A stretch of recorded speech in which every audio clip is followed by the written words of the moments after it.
In this video, we will look at the most common myths surrounding cardio that are still being passed down by gym bros, and that will shed light on some questions like, is it killing your gains, is it bad for your fat loss, and so on.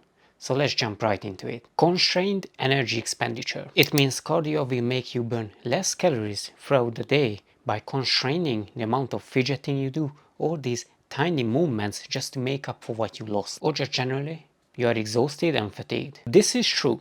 But let's just assume that you don't move anything at all anyway. Let's take me for example. I go to the gym in the morning, and after training I do my cardio 30 minutes on the treadmill.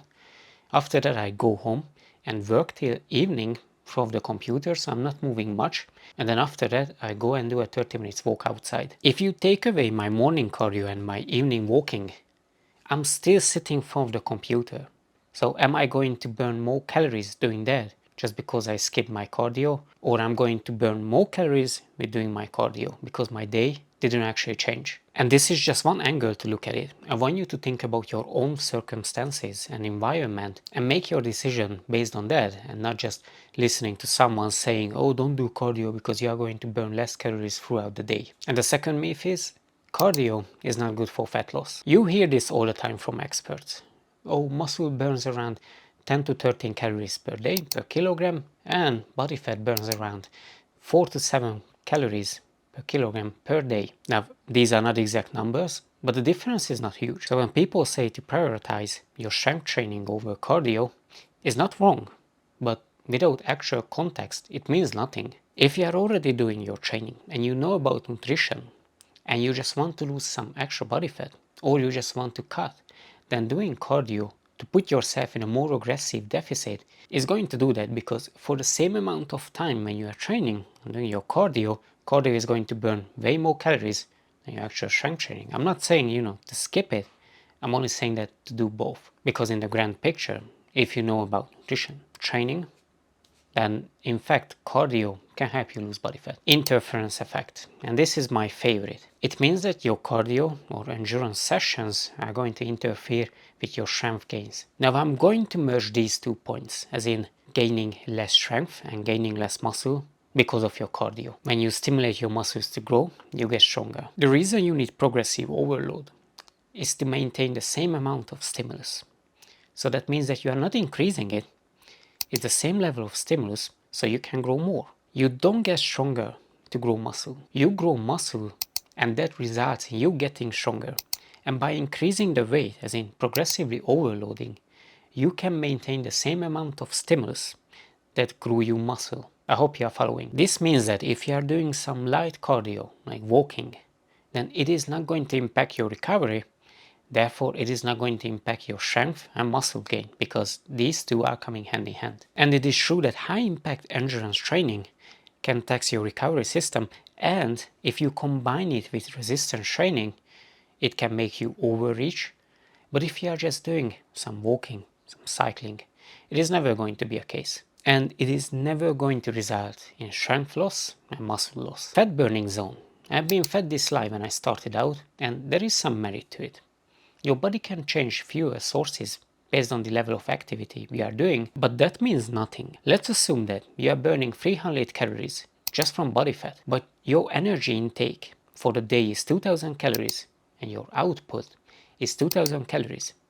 It didn't matter that you burn 300 calories from fat, because at the end of the day, you just maintain your weight. So that means that you can burn body fat, but it doesn't necessarily mean that you are going to lose body fat, because calories in, calories out. But this is just the equation.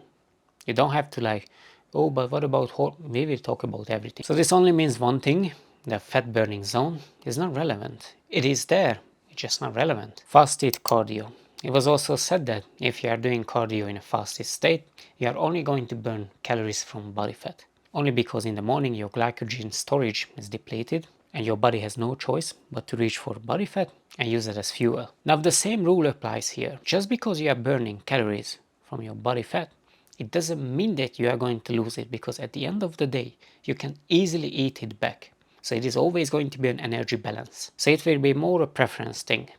Some people like doing cardio first thing in the morning, but for example, when I wake up really hungry, so I'm just not going to do that. But I coach a lot of people who prefer waking up, straight away go for a walk 1 hour, and that's done, and then they get their breakfast. This will all come down to their preference. It has nothing to do with burning calories purely from fat, so there is nothing magical about it. However you want to create your energy deficit, that's entirely on you. There are lots of ways to do it. You know what? I feel like the last one is actually my second favorite. It's difficult to pick, but it's the cardio adaptation. The better you get at cardio, the less calories it is going to burn. And I'm pretty sure you heard this statement before, but if this was the case, we wouldn't be battling overtraining and overreaching in endurance training athletes. In fact, they wouldn't need to eat extreme amount of calories. Even better, you would be immortal.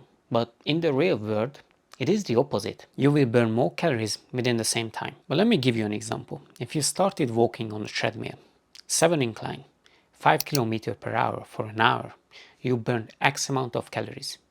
And if you progress it up to 7.5 incline and doing 6 km per hour, you are burning significantly more calories within the same hour. And that is why there is no such thing as cardio adaptation. You can think about adaptation as in strength training.